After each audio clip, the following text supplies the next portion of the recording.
Olá, boa tarde pessoal, tudo bem com vocês? Bem, eu não sei se você está vendo isso na manhã, ou na tarde, ou na noite, mas o que importa é que você fique bem. Quero ter o prazer de me apresentar, eu me chamo Lucas, sou professor de português e hoje nós vamos trabalhar com esses seguintes objetivos. Vamos ler uma crônica de Mário Prata, vamos compreender algumas características deste gênero, vamos inferir informações implícitas nesse texto, isto é, vamos vasculhar para saber o que é que há nesse texto que seja útil para nós, para a nossa compreensão. Vamos também identificar efeitos de ironia e de humor no texto. Vamos verificar por que é que Mário Prata se utiliza do humor e da ironia para chamar a atenção do seu leitor para a mensagem que ele quer transmitir. E, por último, vamos inferir o sentido de palavras ou expressão. Vamos ver por que as palavras têm determinados significados. É por pura atribuição e desinformação ou porque tinha por gosto de fazer aquilo mesmo? Nós já vamos entender. Primeiro vamos fazer uma breve reflexão. Note aqui, qual o significado de extravagância? Por que será que o autor da crônica deu este nome para o seu texto? Extravagância. Vamos lá. Bem, o dicionário diz extravagância, qualidade de extravagante, ação que escapa às normas usuais do bom senso, do equilíbrio emocional, do bom gosto. Ou ainda uma outra definição, qualidade de excêntrico, singular ou esquisito. Bem, como vemos aqui, a extravagância tem a ideia de superabundar as coisas, de aumentar as coisas, com a finalidade de chamar a atenção para alguma coisa que seja singular, ou excêntrico, ou também esquisito. Extravagância. Aqui está a crônica de Mário Prata. Eu sonhei que estava numa pizzaria pedindo uma pizza meio calabresa, meio extravagância. E o garçom ainda me perguntava se a metade de extravagância era com cebola ou não. Eu acordei e pensei, extravagância? Tem mesmo nome de pizza? Não tem? Escritor adora trabalhar e brincar com as palavras. É que tem algumas que parecem significar outra coisa. Agora vamos ver. Lendo este pequeno trecho que eu separei, acordei e pensei, extravagância tem mesmo nome de um tipo de pizza? Não tem? De acordo com este trecho lido, qual o tipo de narrador nós temos nesta crônica? Explique. Eu vou dar uns minutinhos para você pensar nessa atividade e fazê-la. Tudo bem?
Olá pessoal, já conseguiram? Rapaziada, eu sei que vocês são espertos e vão tirar de letra esse assunto. Vamos lá? Vamos ver a resposta agora? Bem, de acordo com o trecho lido, qual tipo de narrador temos nesta crônica? Bem, o narrador é em primeira pessoa, é isso que nós queremos saber. Então percebemos isso pelo uso dos verbos. Eu acordei, eu pensei. Ele é um narrador personagem, pois ele participa e ele narra os fatos. Em realidade, a gente vai ver depois que é apenas um outro personagem, por assim dizer, não é? Que é o garçom. Mas ele tem uma participação só. O restante é o autor próprio que participa aqui, é o que fala. Vamos continuar a leitura, então? Por exemplo, paralelepípedo. Nada a ver com a pedra que a consagrou. Para mim, paralelepípedo é uma micose que dá entre os dedos dos pés. O senhor tem uma pomada para paralelepípedo? Alpendre. Não tem cara de varanda. Para mim, alpendre é um sujeito que está estudando alguma coisa nova, um aprendiz naquilo. Não liga não, que ele ainda é um completamente alpendre no assunto. Bem, nesta atividade agora, o autor do texto, ele aponta diversas palavras que, segundo ele, parecem significar outra coisa. Eu quero que vocês copiem 2 palavras e diga se você concorda com ele ou não e por quê. Pense bem nas opções que você vai fazer. Voltamos já já.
E aí, galera, já conseguiram fazer? Com certeza sim, porque não é assim tão difícil, não?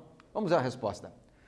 Bem, o autor do texto apontou diversas palavras, então eu pedi que vocês encontrassem 2 e que dessem a ela o significado se você concordava com o significado que ele estava dando. Olha aqui só. Claro que é uma resposta pessoal, né? Mas ainda assim nos serve para ponderação. Paralelepípedo é uma micose, na mente dele, micose tem a ver com paralelepípedo. Que coisa mais estranha, não? Alpendre é um sujeito que está estudando alguma coisa nova, ele é um aprendiz. Será que alpendre tem cara de aprendiz? Será que paralelepípedo realmente é uma micose? Poxa vida. Bem, note bem o que nós pensamos aqui, ó. Se nós fôssemos pensar em termos de relação, nem todos os significados, ou signos, ou coisas, possuem uma relação direta de sentido entre a palavra e a coisa no mundo, ou assim. Depois eu digo ali. Em realidade, muitos dos nomes que nós temos não têm necessariamente algo que remeta, que faça alusão ao próprio objeto. Nós chamamos isso de imposição. É alguma coisa que não vem de nós. Alguma coisa sim, tem a raiz, você até pode estudar, mas outras não. Então, por esse motivo, nós discordamos da afirmação do autor, porque não é assim, eu não posso ficar escolhendo a meu bel prazer o que cada palavra deveria, o que cada objeto deveria ser chamado, tá certo? Vamos prosseguir. Vamos continuar a leitura. Ele é engenhoso nas palavras, não é? Urticária, tá na cara que é uma vingança terrível. Podia esperar tudo de você, meu amor, menos essa inesperada urticária. E península, sabe o que é península? Remédio para urticária. O senhor tome uma península depois do almoço e outra depois do jantar. Península C. Carcará. Bem, carcará pode ser passarinho lá no Nordeste, mas na minha cabeça sempre foi e sempre será inflamação no ouvido. Então note bem, fale mais alto que eu estou com um carcará desgraçado no meu ouvido esquerdo. Olha como pode ser assim tão criativo, não? E agora vamos então à nossa atividade 3. O que faz deste texto uma crônica? Aponte para mim as principais características que você viu que fazem desse texto ser classificado como uma crônica. Lembre-se que você viu o jogo de palavras que ele fez. Lembre-se que ele falou de coisas do cotidiano. Lembre-se que há apenas um personagem. São essas coisas que vão te dar a dica. Daqui a pouquinho nós damos a resposta.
E aí, pessoal, já conseguiram?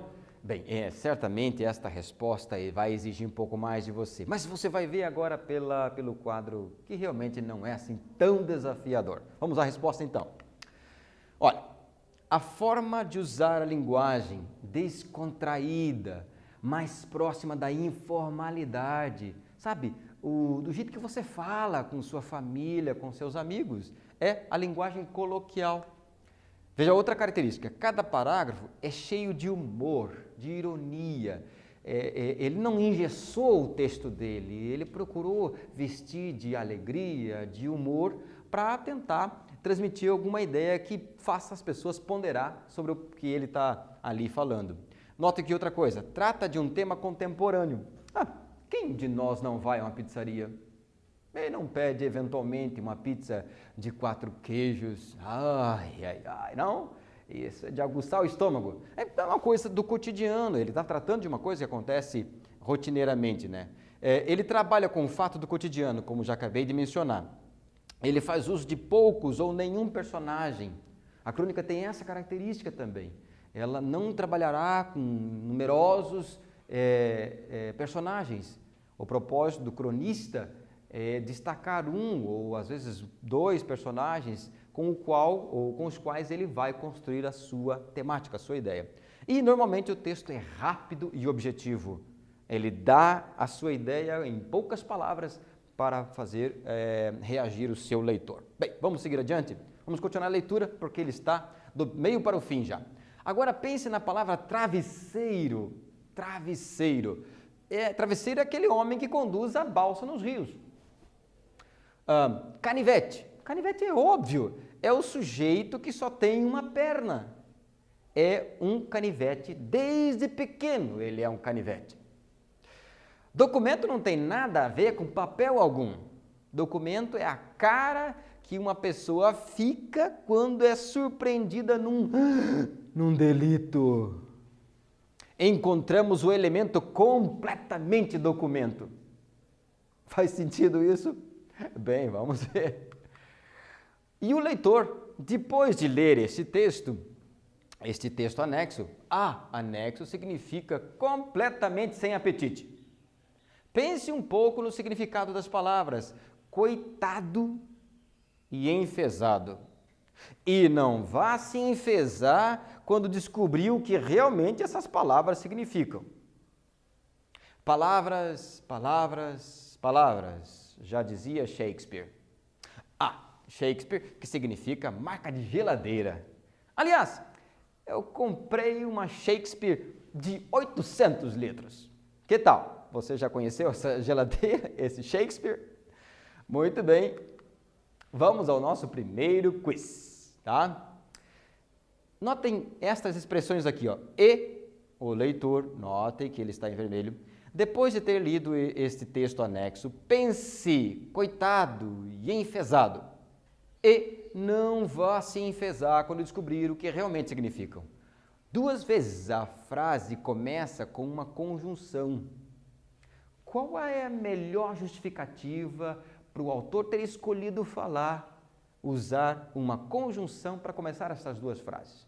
Não é tão comum, mas por que ele fez isso? Então, eu vou deixar para vocês mais alguns minutinhos e vocês logo responderão. Aguardo vocês.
Pessoal, beleza? Já conseguimos a resposta. Vamos identificar então as proposições dadas pela questão. Será que teria sido ele o fez para dar uma pausa proposital? Notem, a alternativa ela é pobre, ela diz pouco. Então, sem dúvida, não é meramente para fazer uma pausa que o autor fez isso, tá? Ele está errado esse uso por se tratar de uma conjunção. De fato, não é usual que se comece uma frase usando uma conjunção, mas não é tão incomum assim. Depende qual o propósito do autor, de quem está escrevendo, tá? E letra C, sendo uma crônica ou sendo crônica, o autor tem liberdade no uso de linguagem, criando seu próprio estilo, explorando questões de sintaxe e semântica. A resposta é a letra C. Na crônica, mais do que na maioria dos outros estilos e gêneros, o autor tem liberdade porque ele precisa de, em pouco tempo, engendrar suas palavras, harmonizando-as e fazendo com que os efeitos que ele deseja sejam alcançados na mente do leitor que o está acompanhando. Por isso, então, ele queria explorar as questões de sintaxe e semântica. São as coisas que movem o texto, para dar novos significados, para fazer novas ponderações na mente do leitor. Tá bom? Muito bem. Agora vamos à nossa cereja do bolo. Eu sei que vocês, assim como nós no passado, olhamos para isto e queremos a nossa aprovação. Por isso, hoje vamos ver também uma questão do Enem, de 2018. E também é uma crônica do mesmo autor, Mário Prata, e ele diz assim: eu estava escovando os dentes no banheiro do Sesc, depois do almoço e antes de uma reunião, quando um cara entrou. Confesso que ao ser flagrado ali, naquele momento, meio íntimo, eu fiquei um pouco envergonhado. Meu casulo, contudo, se desfez bem rápido, pois o sujeito parou ao meu lado, tirou da mochila uma nécessaire e começou, ele também, a escovar os dentes. O leve constrangimento se foi e deixou em seu lugar uma pequena felicidade. O cidadão, contudo, não era muito de dividir marquises. Fingiu que não me viu, pregou os olhos no espelho, franziu as sobrancelhas e deu início aos trabalhos com uma fúria de enceradeira. Era só um "Vai, Corinthians!" ao cruzar um cidadão vestindo a camisa alvinegra. Que chuva, hein? Pro vizinho do elevador, ali no elevador. Uma dessas microparcerias que deixam a vida menos desoladora. Fala-se muito mal de papo sobre o tempo, não é? Pois eu acho uma grande conquista da civilização. Você entra no elevador, o senhor do 903 entra no elevador. Se ficarem... Opa, é isso mesmo? Isso. Se ficarem em silêncio, terão de atravessar os infinitos minutos olhando para o teto, para o chão, lendo ininterruptamente Atlas, Atlas, Atlas, Atlas, ou mexendo no celular, sem sinal. Mas basta um dos dois dizer, que calor, hein? E o outro responder, dos infernos. E pronto, uma brisa refresca aquele mormaço. Mário Prata, 30 e poucos, página 125. Que texto, não? Que coisa legal! É uma coisa que ocorre todos os dias para quem tem que se utilizar de subir e descer elevadores. Tá? Vamos ver a pergunta. Na crônica, o autor faz referência a uma determinada função da linguagem, ao apresentar exemplos de situações comunicativas comuns ao dia a dia, comuns no dia a dia. Tal função é ilustrada no texto por meio de letra A, exteriorização do autor quando demonstra sua sensação de constrangimento ao ser flagrado em um momento íntimo, mas que logo em seguida dá lugar a uma pequena felicidade. Letra B, microparcerias que deixam a vida menos desoladora, ou seja, pequenos diálogos que têm apenas a função de prolongar o contato, quando não há outro conteúdo a comunicar. Pequenos diálogos que, ao reproduzirem falas comuns do dia a dia, servem como prova de que o texto está voltado para a própria linguagem. Letra D. Comentários como "Vai Corinthians", que buscam mobilizar a adesão do receptor, levando-o a adotar alguma opinião ou comportamento. E letra E. Exemplos de pequenos diálogos que o autor utiliza apenas com a intenção de informar o leitor sobre formas de atravessar os infinitos minutos. Você terá alguns minutinhos para responder. Cuide para que você identifique na crônica onde está o momento em que ele atravessa de um abismo para o outro e o nome que ele dá para aquele momento de enlace momentâneo que poderia ocorrer se o companheiro de banheiro tivesse abrido um sorriso. Tá bom? Vamos ver? Daqui a pouquinho nós nos falamos.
E aí, pessoal, nós estamos com o tempo corrido, não? Mas aqui está, a resposta é a letra B. E eu quero que você dê ênfase na sua atenção para esta palavra aqui. Microparcerias. Que o propósito é fazer, abrir aquela ponte, né? Ligar a ponte entre duas pessoas estranhas que com um pequeno olhar, um sorriso de canto, uma pergunta informal já quebraria aquele gelo e traria um ambiente melhor. Tá bom? Muito bem, nesta aula nós vimos Nós lemos uma crônica de Mário Prata, na verdade 2 crônicas, né? Compreendemos um pouco mais sobre este gênero, revisando suas características. Nós trabalhamos questões de leitura e interpretação, envolvendo habilidade de inferência e produção de sentido com as palavras e as expressões. E nós discutimos uma questão de Enem sobre crônica. E foi um prazer ter estado com vocês, no meu caso, pela primeira vez. Um grande abraço, Deus abençoe vocês. Tchau, tchau.